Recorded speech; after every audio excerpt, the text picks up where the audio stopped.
Hello and welcome to the GM overview for the Sky King's Tomb Adventure Path for Pathfinder 2nd Edition. For those new here, my adventure overviews are divided into two parts. In this first video, I will discuss the themes and general story of the campaign, but it will be objective and somewhat light on spoilers, especially regarding the adventure's final act. This is so GMs can get an idea of what the adventure is about, but not spoil so much that they wouldn't be able to enjoy the adventure as a player should they watch this video and then decide not to GM it themselves. My next video will be for those GMs who do want more information. There I will present my personal thoughts about the adventure as well as full context for parts of the story that are missing from the Part 1 video. In the Part 2 video, I will also answer any questions that are posted in the comment section here. And I should also mention that Paizo did provide me copies of these books. Sky King's Tomb is a 3-book adventure path that takes players from 1st to 11th level. The story revolves around Dwarven history and specifically stories about the quest for Sky and High King Targic.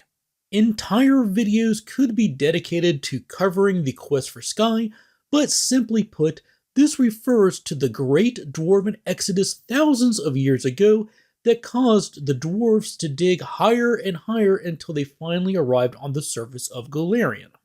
One of the greatest leaders of this exodus was a young man named Targic, who was later crowned as High King of the Dwarves. His reign was well respected, but King Targic disappeared shortly before his death, having refused burial in the grand tomb his people had built for him, and instead favoring to disappear into the Darklands and carve his future tomb himself in secret. High King Targic was never seen again.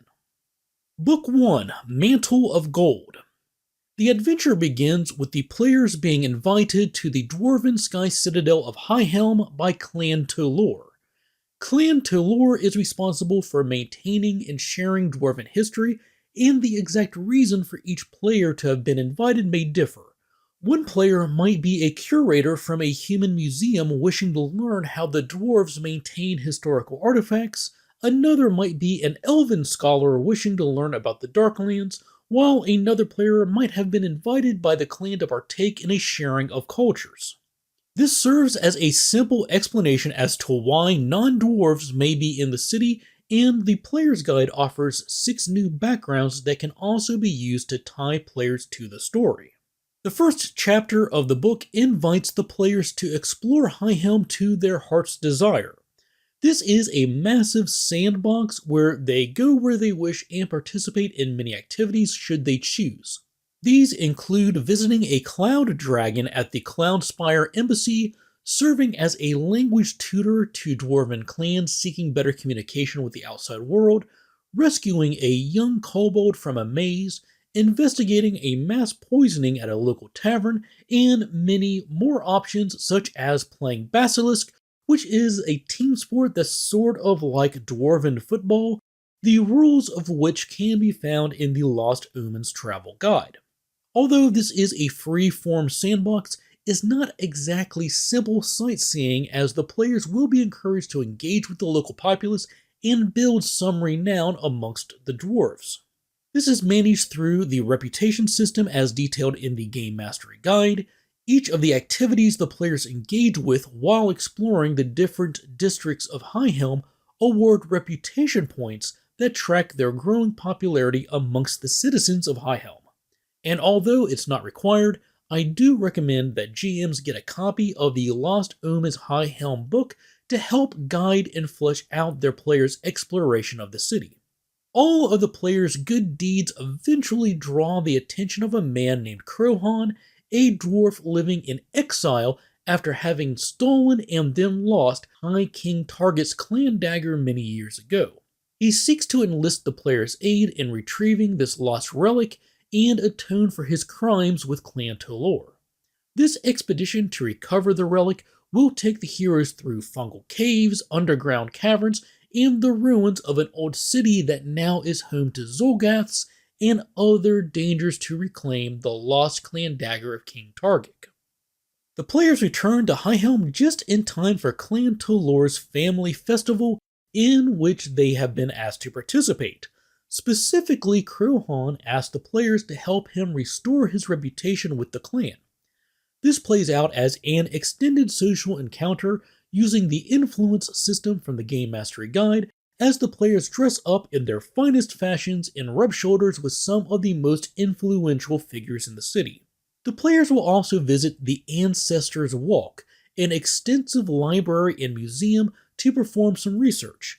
Specifically, the players must earn enough research points as described in the Game Mastery Guide to learn the rite of repatriation ritual that will summon the spirits of past dwarven leaders to treat with and serve as the final act of atonement for Crohan. Through this activity and research, the players will also learn a wealth of information about the history of the dwarves, of the quest for Sky, of King Targic, and the significance of the King's Clan dagger. Once the ritual is performed, an echo of the spirit of High King Targic asks the players and Crohan to find his lost tomb, telling them, "To find my tomb, the worm knows the way. To find the worm, seek her last victim, a Drathnalar survivor here in Highhelm." For those not familiar, Drathnalar is the new name for umbral or deep gnomes coming with the remaster edition. This is a short investigation that leads to a thieves guild where they find a gnomish woman named Jorelga and recruit her into the mission to discover High King Targic's lost tomb. Book 2, Cult of the Cave Worm. Jorelga, the deep gnome rescued at the end of Book 1, is a survivor of a great worm attack against her village. This worm is better known as the Avernal Worm, and it knows the location of King Targic's lost tomb. And Jorelga may be able to track down the worm since she was the last known person to see it and has been keeping a watchful eye and ear for it ever since it destroyed her home. Together, the players and Jorelga set off into the Darklands in search of the Court of Ether, a Fey society that Jorelga has heard has an interest in the Avernal Worm. This Fey stronghold is built into giant stalactites that hover over a miles-deep cavern and is ruled over by a cavern nymph queen named Frill Ogarma. Recently, a cult that is fascinated with the Avernal Worm has formed within the court, and the players must seek out this cult and infiltrate it in their quest to find the worm. This investigation plays out in a similar fashion to assisting the residents of Highhelm in Book 1, but has a decidedly different feel in an evil Fey city than it had in the Dwarven Sky Citadel. This involves seeking information from local Fey, coaxing information from a leprechaun, and avoiding the wrath of a capless redcap. Eventually, the players will have earned enough renown and made enough noise in the city that they gain the attention of the Fey Queen and are granted an audience with her. The Queen informs the players that the Cult of the Worm has dared to steal a magical map from her palace, and that she will aid them in finding the cult if they agree to return her map and ideally destroy the cult in the process. This is a boon to the players because it reasons that if a cult that is obsessed with the Avernal Worm that they are trying to find has stolen a magical map, then that map likely leads to that same worm.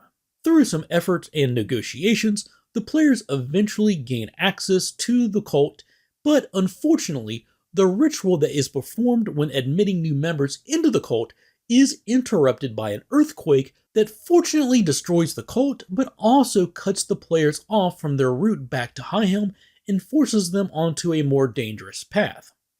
This journey will take them through areas controlled by both ghouls and the Ulat Kenny, which is the 2nd edition name for the fish-like race that was known as Scum in 1st edition. In the final chapter of Book 2, the players arrive at the city of Hagraf, an underground metropolis and capital city of the Herengar or Grey Dwarfs. You might be more familiar with Dwagar, which was their name prior to the Pathfinder Remaster project. Once more, the players find themselves in an unfamiliar city and are set loose to explore and complete tasks as they see fit.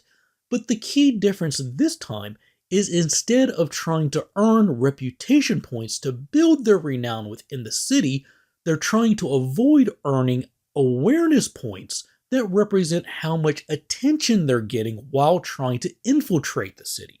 Eventually, the players learn that a local sorcerer named Narcissus is also searching for the Avernal Worm and was responsible not only for the theft of Queen Frelogarma's magical map, but also for the earthquake that destroyed the Cult of the Worm.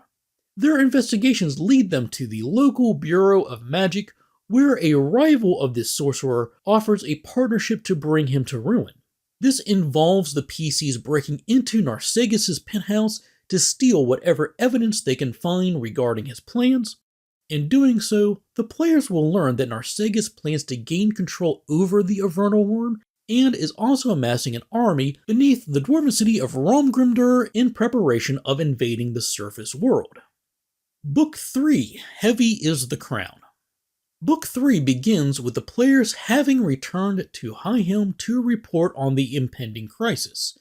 They meet with the matriarch of Clan Tolor and tell her what they've learned, that a grey dwarf sorcerer is on his way to the lost tomb of King Targic to loot powerful relics and enslave the Avernal Worm. Simultaneously, he has orchestrated an invasion upon the surface world to delay anyone from catching up to him. The matriarch bids the players to travel to the dwarven city of Rolgrimdur to warn its leaders of the coming invasion and hopefully sabotage the enemy forces before their attack can even begin. And then there's also the matter of the king's lost tomb and the Avernal Worm. The Fey Queen's magical map and other evidence point to the worm's location as being an active magma chamber deep beneath the ground called Avernacus. The only passage to Avernacus is the core well, a 300-foot wide, 1,500-foot deep vertical shaft dug by the ancient dwarves during their quest for Sky. But after the completion of their quest, the dwarves sealed the core well shut with 3 magical seals to prevent the surface world from using it to descend into the Darklands ever again. I believe this was sort of like the concept of explorers burning their boats after arriving on a new land, making it very clear to the crew that there was no going back and this was everyone's new home. Same with the dwarves and their quest for Sky. Once they arrived on the surface, they sealed shut the easiest path back to their former home. At the start of the 3rd book, an army of the Darklands is amassing at the top of the well, preparing to assault the city of Rolgrimdur, while Narcissus uses the well to travel deeper towards Avernacus and the lair of the Avernal Worm. With all of this in mind, the players travel back to the Darklands and into a crystal cavern where the enemy forces are preparing for their invasion.